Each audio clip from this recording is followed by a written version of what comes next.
एक बार और देखिए हम लोग निरपेक्ष मान में अभी हम लोगों ने जो देखा था वो हमारा क्या था, कोई संख्यात्मक मान था, हम लोग उसका निरपेक्ष मान निकाल रहे थे।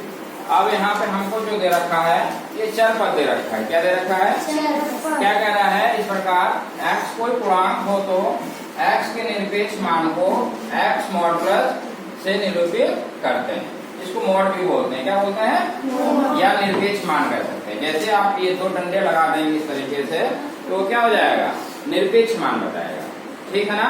यहाँ पे क्या था, हमको x का मान मालूम नहीं क्या, इसलिए हम इसका जो जब भी निरपेक्ष मान इस तरीके से लगा हुआ होगा तो इसका मान इस तरीके से हो सकते हैं। वो क्या है, x यदि x ग्रेटर देन 0, यानी कि x का जो मान आएगा 0 से क्या आएगा, बड़ा आएगा। क्या आएगा? बड़ा आएगा, यानी 0 से बड़ा है, यानी कि प्लस में जाएगा। क्या जाएगा?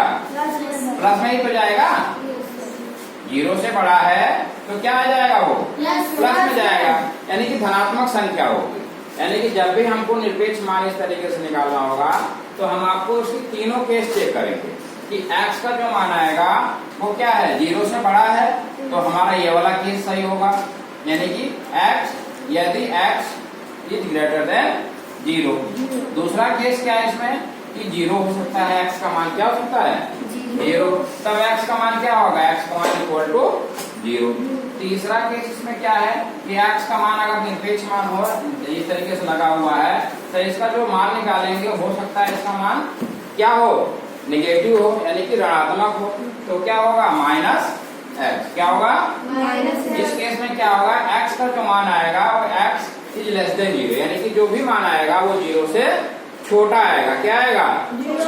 छोटा आएगा। तो इस तरीके से अगर कोई चर पद दे रखा हो और उसका हमें निरपेक्ष मान निकालना हो तो हम इस तरीके से उसके तीनों केस को क्या करते हैं, चेक करते हैं। क्या करते हैं? चेक करते हैं, तो उसका मान हम जाके निकाल पाते हैं। या हो सकता है x का मान धनात्मक में आए, यानी कि बड़ी आए 0 से, और या हो सकता है x का मान 0 के बराबर आए, या हो सकता है x का मान क्या हो, 0 से छोटा हो, कम। तो ये तीनों केस हमको चेक करना पड़ता। समझ गए सभी? Thank you class.